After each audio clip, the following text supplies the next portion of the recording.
नमः समद्य जागृत स्वाहा नमस्ते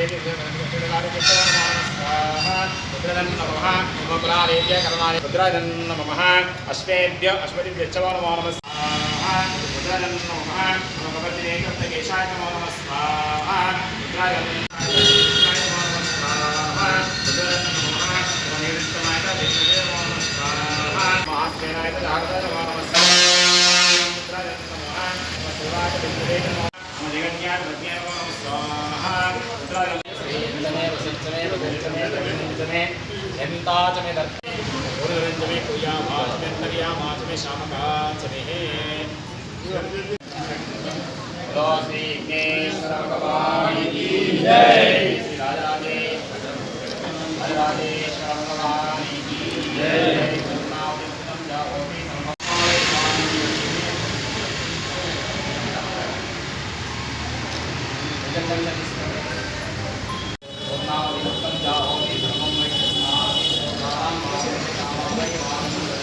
भगवान की जय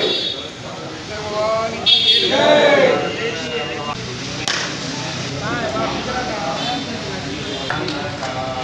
ओम जय जय तारोर्मृतस्य संग्रही आविष्टस्य कामभेर विश्वेर देवः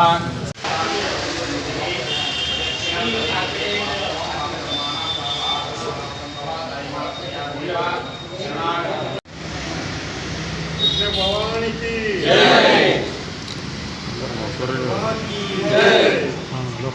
అందరూ ఈరోజు నవిపేట మార్కండేయ టెంపుల్లో వరుణి యాగం చేస్తూ యజ్ఞం చేస్తూ వర్షాలు పడాలని రైతులందరూ కూడా సుఖ సంతోషంతో ఉండాలని వర్షం నీటితోటి ప్రాజెక్టులు నిండాలని బోర్బావుల్లో నీరు రావాలని చెరువుల్లో నీరు రావాలని గత నెల రోజులుగా వర్షాలు లేకుండా రైతాంగం అంతా విలువలాడుతున్న పరిస్థితుల్లో ఒకసారి ఆలోచించుకుంటే ఇదే పరిస్థితి కొనసాగినట్టయితే పశుగ్రాసం కూడా దొరికేటువంటి పరిస్థితి లేదు. పని చేసుకునేటువంటి కూలీలు వలసలకు వెళ్ళిపోయేటువంటి ప్రమాదం కనిపిస్తూ ఉంది. చదువుకునేటువంటి పిల్లలకు తల్లిదండ్రులు ఫీజులు చెల్లించలేనటువంటి పరిస్థితి కనిపిస్తూ ఉంది. అనారోగ్య బారిన పడినటువంటి అనారోగ్యానికి ఎవరైతే గురవుతూ ఉన్నారో ఆసుపత్రుల్లో ఫీజులు చెల్లించలేనటువంటి పరిస్థితి ఏర్పడుతూ ఉంది. వీటన్నిటిని దృష్టిలో పెట్టుకొని ఎటువంటి కష్టాలు కూడా ప్రజలకు రావద్దని ఈరోజు మా భారతీయ జనతా పార్టీ కుటుంబ సభ్యులు నాయకులు అందరూ కూడా ఇక్కడ ఈ కార్యక్రమం మంచి కార్యక్రమం చేయడము, దీని ద్వారా జిల్లాలో అందరూ కూడా ఎక్కడిదక్కడ శివాలయాల్లో పూజలు చేయాలని, సంత దారాభిషేకాలు చేయాలని, యజ్ఞాలు చేయాలని,